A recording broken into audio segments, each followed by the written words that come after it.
Tropical storm Harvey weighing on the energy sector. Gasoline prices climbing to a 2-year high. Yesterday, you see the price gas futures pulling back this morning. But this comes as ExxonMobil shut down its Baytown oil refinery, one of the biggest in the country. The company saying now that the roof partially sank due to heavy rain. We have about 15% of our nation's oil refining capacity is shut down at the moment. It could reach maybe 30% as this storm moves east into Louisiana. Joining us now is former Shell Oil President John Hofmeister. John, with this Exxon refinery shut down, and again, their refinery shut down around Corpus Christi because they can't export the product that they refine. Put this into perspective. So far, what you've seen is related to how hard our energy sector is being hit with this storm. Well, I think there's an immediate effect, of course, which is the shutdown.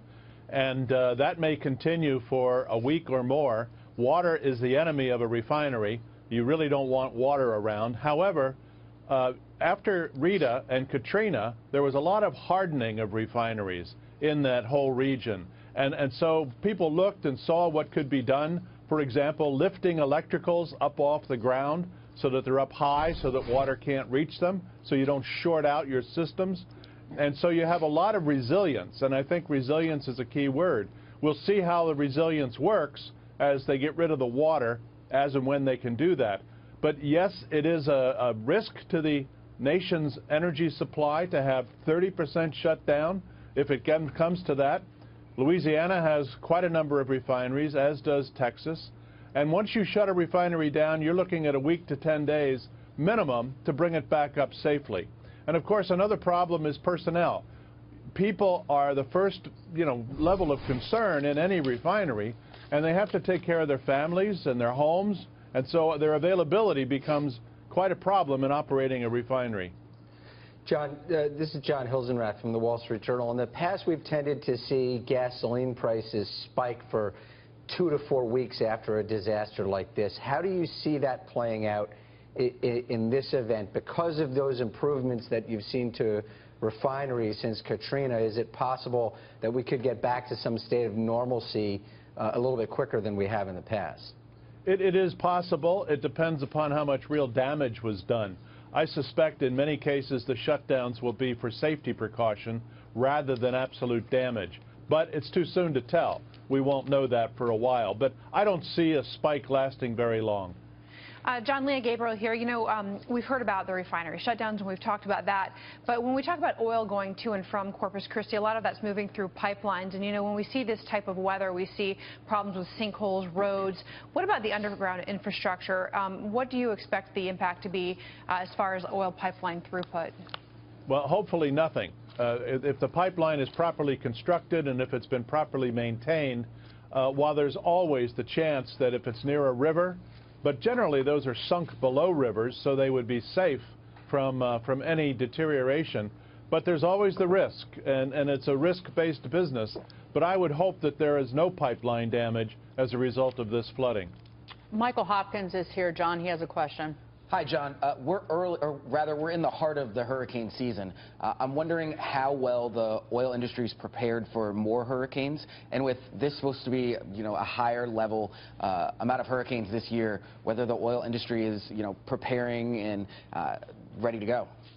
The good news is the industry practices hurricanes every year.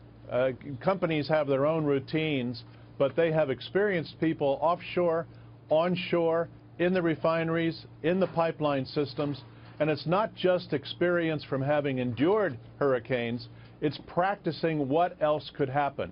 And so many of them have professional advice on how to create scenarios that they haven't experienced yet, that they need to experience in order to plan for it. And so I'm very confident and comfortable that the industry knows what it's doing and has the people that can make it happen. John, what about the impact on the energy sector's bottom line, if you will? Because, again, if they have to spend more money to build in redundancies after this storm, where you figure out where your weakest links are, that would be a cost going forward for some years to come, potentially. After Rita and Katrina, it was not just hundreds of millions, it was in the billions for all the hardening and the resiliency built in. We'll see how well that works. But yes, anytime you're dealing with shutdown or with some kind of an obstacle that you have to overcome, like the water, if you're going to remedy that, it's big dollars, and it will affect bottom lines. And you know, the industry is struggling with low crude oil price at the moment, and will continue to struggle for a foreseeable future. So it's going to be it'll put pressure on budgets, that's for sure. John, you say that the industry practices for events like this and goes through this scenario planning. Is there anything in particular about this storm, about Harvey, that's surprising to you and that the industry might not be prepared for because it wasn't in that scenario planning? I don't think so.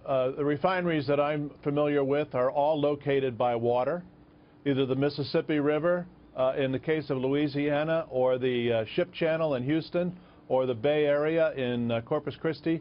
I think water is, as I said earlier, an enemy of refineries, but people respect it. They've planned for it. Many of the refineries have their own retaining walls, their own pumping systems, and so I think that depends how overwhelmed those systems would be under these circumstances. And if they're not overwhelmed, then it's a shutdown that's precautionary, and it shouldn't have too much effect. John, it was great to see you this morning. Thank you so much for being here. John Hofmeister, the former president of Shell Oil. Thank you again.